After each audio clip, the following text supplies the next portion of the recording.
Good morning everyone. आज हम study करेंगे 1.4 saprotroph. You might have seen packets of mushroom sold in vegetables market. तो आपने mushroom को बिकते हुए देखा होगा बाज़ार में। You may have also seen fluffy umbrella. तो आपने फ्लफ़ी अम्ब्रेला भी देखा होगा, छत्रक देखा होगा। Like patch growing in moist soil. तो ये आपके मिट्टी में उगते हैं, मॉइस्ट सॉइल। ऑन रोटिंग वुड, ये सड़ी हुई वुड पर, यानी कि जो लकड़ियाँ वगैरह होती है पेड़ की छालों में, ड्यूरिंग दी रेनी सीजन, और बारिश के मौसम में। Let us find out what type of nutrients they need to survive and found word they get them. तो आइए हम पता करते हैं कि ये न्यूट्रिएंट्स कैसे एब्जॉर्ब करते हैं, कैसे सर्वाइव रह पाते हैं।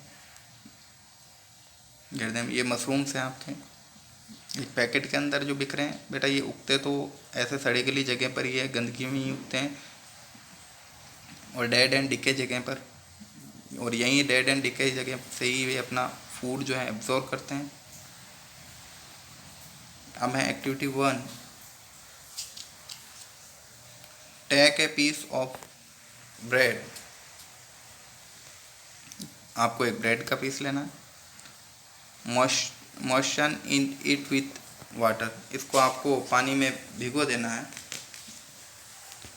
फिर take leave it in a moist warm place for 2-3 days and until fluffy patch appear on them.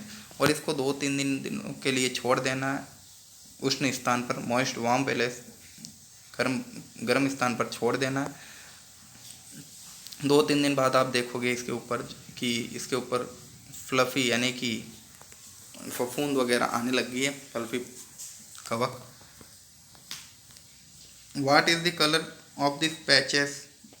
और इनका जो कलर किस प्रकार का है। Observe the patch under a microscope. अगर हम इसको माइक्रोस्कोप के अंदर देखें, मैग्नीफाइंग ग्लास के अंदर देखें, तो write down your observation in the notebook. जो हमने आप ऑब्जर्वेशन किया उनको नोटबुक में लिखें। You will see cotton like thread spread. तो आप कॉटन लाइक स्ट्रक्चर देखोगे, रुई जैसा दिखेगा, तो वो रुई जैसा आप उसको फफूंद बोलते हो स्थानीय भाषा में। On the piece of bread, उस ब्रेड के ऊपर।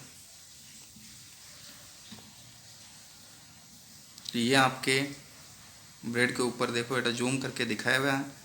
छोटा सा पार्ट है यहाँ पे, इसी छोटे से पार्ट को यहाँ पर जूम करके दिखाया गया है। तो इसमें देखो कि आपको बहुत सारे ग्रीन ग्रीन तरह के स्पॉट दिखाई दे रहे हैं। ये फंगी है बेटा, ग्रोइंग ऑन ब्रेड, जो ब्रेड पर लगी है। इस प्रकार के आपने फंगी आपके लंच बॉक्स काफ़ी बार आप स्कूल में भूल जाते हो, तो 2-3 दिन अगर पड़ा रहता है तो उसमें जो रोटी होती है आपके कुछ, वो इस प्रकार की हो जाती है, ख़राब हो जाती है। देश वो ऑर्गेनिज्म आर कॉल्ड फंगी। तो वो फंगी ही होती है, ऐसी जो फफूंद के रूप में होती है उसको हम फंगी बोलते हैं, हिंदी में इसको कवक बोलते हैं। They have a different mode of nutrition. ये अलग प्रकार से न्यूट्रिशन एब्जॉर्ब करती है। They absorb the nutrients from the bread. ये न्यूट्रिएंट्स अपने ब्रेड से एब्जॉर्ब करती है। This mode of nutrition in which organism take in nutrient from dead and decaying matter is called saprotrophic.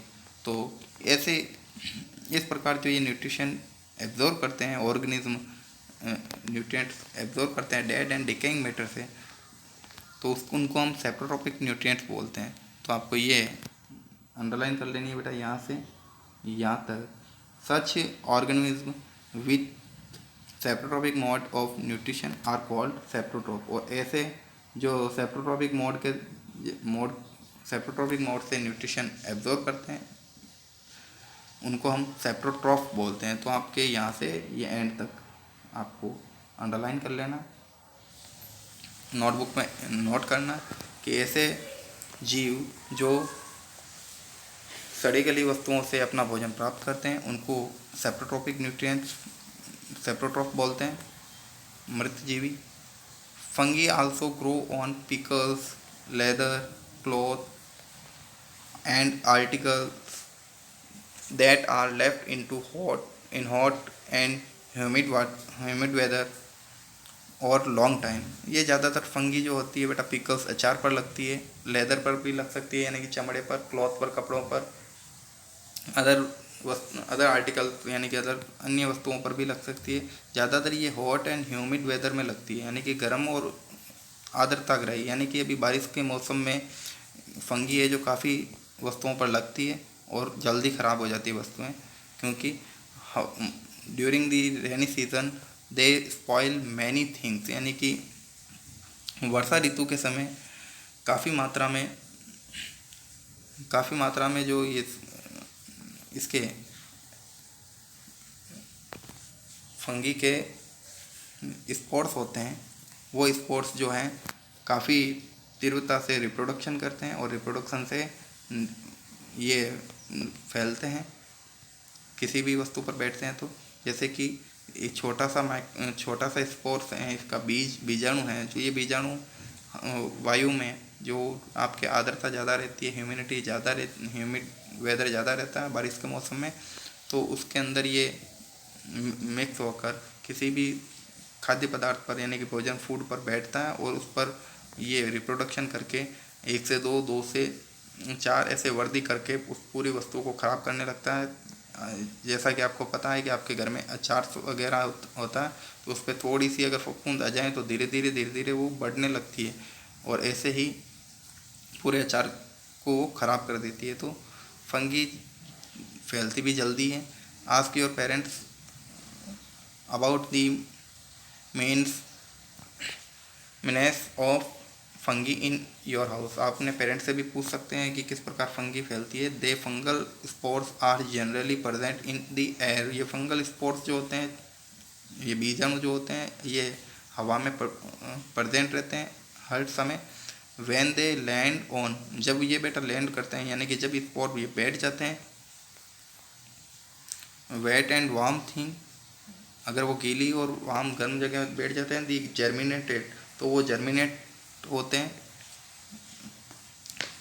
और ग्रोथ करते हैं।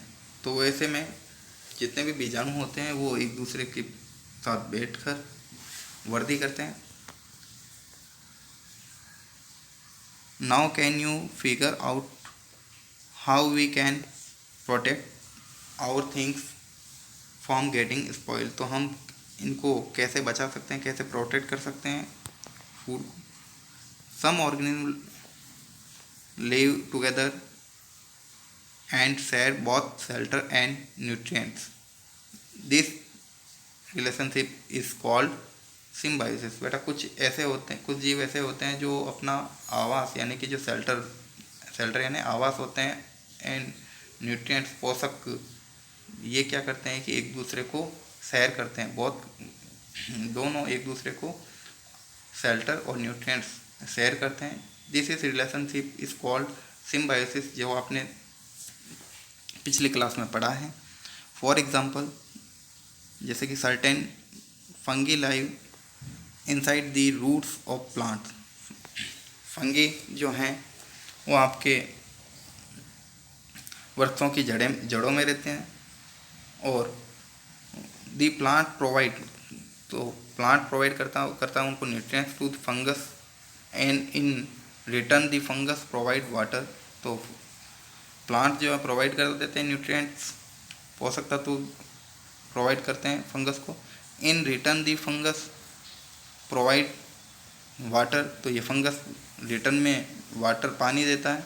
एंड सर्टेन न्यूट्रिएंट्स, और कुछ न्यूट्रिएंट्स भी होते हैं वो भी जड़ों को पहुंचाता है। इन ऑर्गेनिज्म आर कॉल्ड लाइकेन। ऐसे ये लाइकेन कहे जाने वाले कुछ जीवों में दो तरह की स्पेशलिटीज़ पाई जाती है, यानी कि वो भी सिम्बायोसिस है लाइकेन।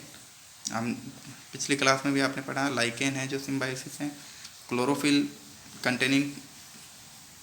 कंटेनिंग पार्टनर, तो इसके अंदर लाइकेन में एक क्लोरोफिल कंटेन वाला पार्टनर होता है, विच इज़ एन एल्गा, जिसको हम एल्गा बोलते हैं, यानी कि एल्गी जो होती है क्लोरोफिल होती है एल्गी में, एंड फंगस लाइव टुगेदर।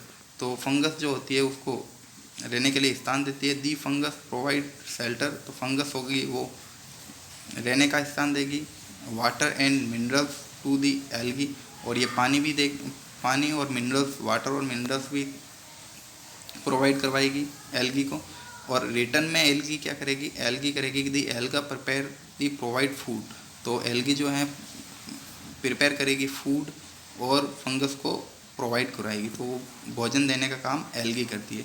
तो लाइकेन के अंदर एल्गी एंड फंगस होती है, तो एल्गी तो फूड देती है फंगस को, और फंगस जो है उसको रहने की जगह और पानी वगैरह देती है, मिनरल्स।